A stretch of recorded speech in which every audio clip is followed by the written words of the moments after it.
This COVID-19 has been new to all of us, and it came so quickly. Once the governor announced we would be having a soft closure, then we only had a few days to put it into place.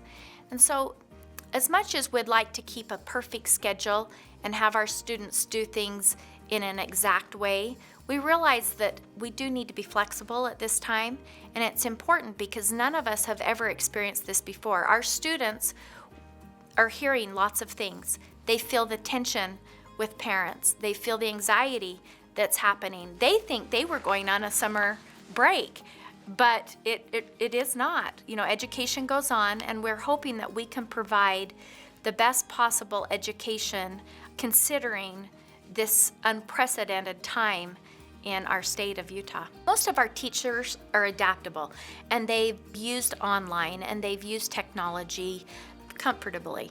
Those that have not, their team members pitched in and did part of the work as well. In fact, I was in one school here in Spanish Fork, and as a whole grade level, one took math, one took literacy, one took science, and they each made the videos, and then they shared that across their whole grade team. And that really helped. So it cut down a little bit of the work in those first 2 days because they teamed up and teamed together. I was in the classroom of one teacher here in Spanish Fork, and she said, you know, the hardest part, when we asked her what the hardest part of this whole thing was, she said, the hardest part is not being able to say goodbye to my students because they got the word over the weekend and then the students didn't come in on Monday. And so she said, we've been doing a lot of videoing, and some are using Zoom, some are using Google Class, some are even making videos and sending those. I saw a couple of videos where teachers are reading, and in the classroom it shows a rug with all stuffed animals in the place of students, and then they're reading a bedtime story. And so parents, you know, that do feel overwhelmed and overworked because they're still working, this is a nice way that their student can have a reading time with their teacher, is through video. We realize that some parents are still in the workforce and cannot work at home. And so there are older siblings taking care of younger siblings, and this puts an extra burden on those older children. They are learning about responsibility, aren't they? This isn't probably ideal, but if we can try and make it as positive as we can, we hope that that is what students remember, is that I can do hard things, I can do this.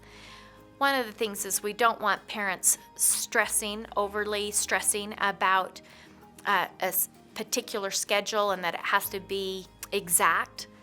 Our teachers and our schools have been given the directive to be flexible at this time, to realize that we have working parents and we might have a single parent and not as much help at home as they would like. And so we are going to be flexible during this time for sure. One of the adjustments we've made is that there's going to be no state testing this year.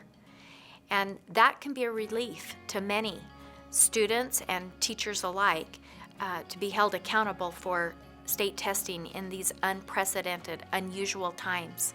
That hopefully will relieve some anxiety. That being said, we realize how important education truly is. And you're only a sophomore once. You're only a third grader once, and so it's really important that you do the best you can, that you still take your assignments seriously, and you know, teachers are going above and beyond in planning. They're out of their comfort zone, doing their curriculum in a very different way, and they're doing all of this because they care about the students. They want them to continue learning, and so we want students to still continue learning and going through and doing what's being asked. But we also realize that it's really important to stay mentally healthy as well and not get too overtaxed because it's a new way and it's a difficult system that they're trying to work through. So that being said, we just want to do the best we can. And you know, we really want our students to stay safe and healthy as well. One of the things that we're thrilled to offer, and that is free meals from ages 0 to 18. So these free meals are at particular schools, you can take your children and go and pick up these free meals. I was at a chamber meeting this morning on Zoom, and one of our chamber members said, we went and used that and we loved it. So let me give you the schools so that parents out there, anybody with children from ages 0 to 18 can go and get these free meals.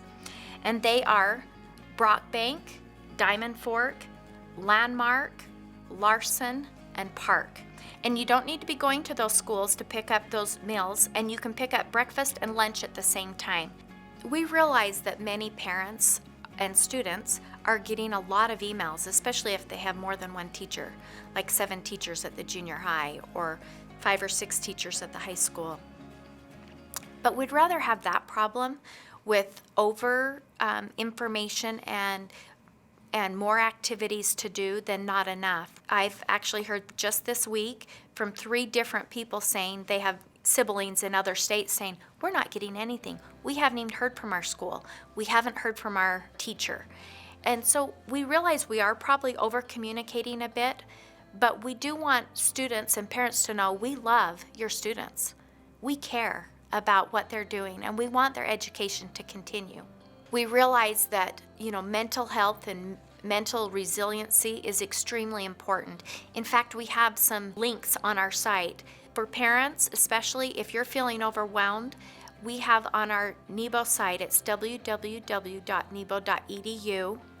and if you'll click on the banner, it's COVID-19, and it actually has some information there that will help you be resilient through this process.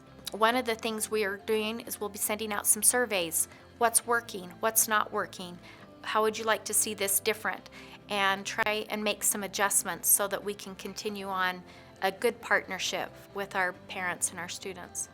When we found out that we would be having a school dismissal for 2 weeks, everyone thought, okay, we can do this. 2 weeks is just a longer spring break, or we can keep this tight schedule and keep our kids on track for 2 weeks. And then when we were all surprised with the announcement that it would go until May 1st, then I think it settles in a little bit. And I think as this lingers and goes on longer, you're going to find that your students will be acting a bit differently. It isn't spring break, and they haven't seen their friends, and they really enjoy the social part of school. You might see things such as anxiety, maybe even anger or protesting.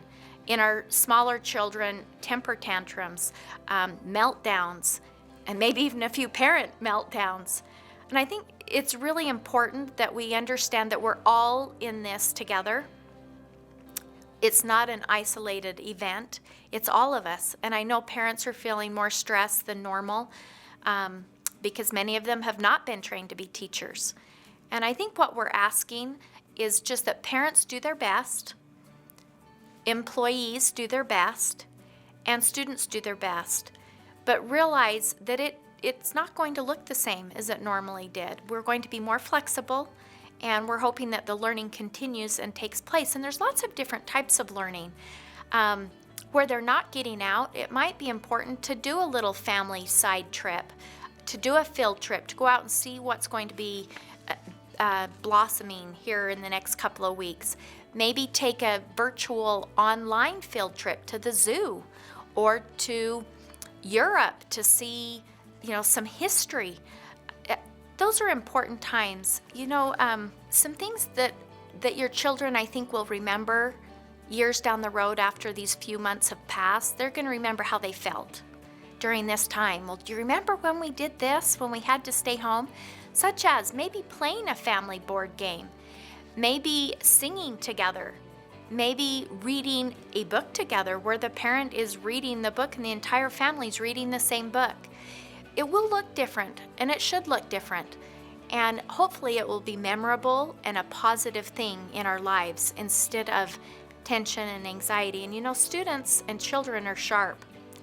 They can feel the tension, they can feel the anxiety. When you're in a classroom with students, you feel how they're feeling. You get a lot of nonverbal cues from your students. And where they're at home, isolated, teachers and staff are not getting those nonverbal cues. And so right now it's really critical that they communicate. Communicate back to your teacher, communicate back to the school. Let them know that you've got this issue, or maybe it's a technology issue and something's not working properly, or maybe it is that you see your child maybe they're a perfectionist and they're used to having everything perfect and turned in on time, and these situations that might not happen.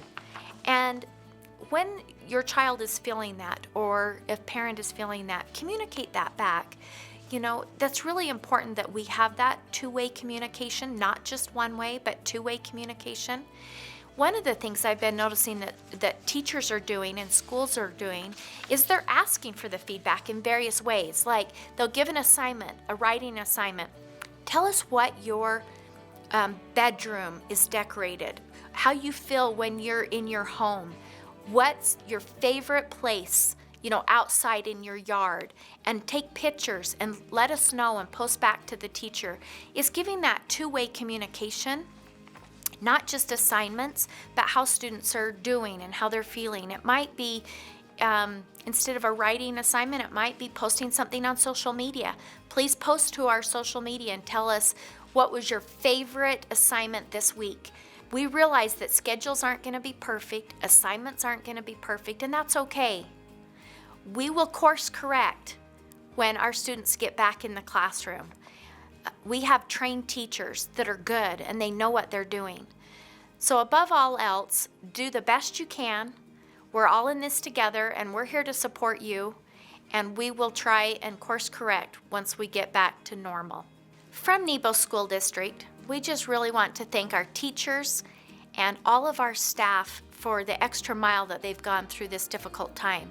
They have just worked and worked to get things ready for our students, and we appreciate them so much. And many of them are really out of their comfort zone, doing videoing that they've never done before or jobs that they've never done before. So thank you.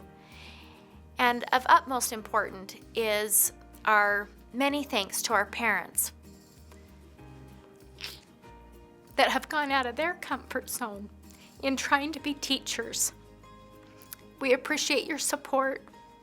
We realize that this is a very difficult time for all of us, but our students are extremely important, and we want the best for you and your families, and we want you to stay safe and healthy during this time and continue learning even though it's in unusual circumstances. Thank you so much.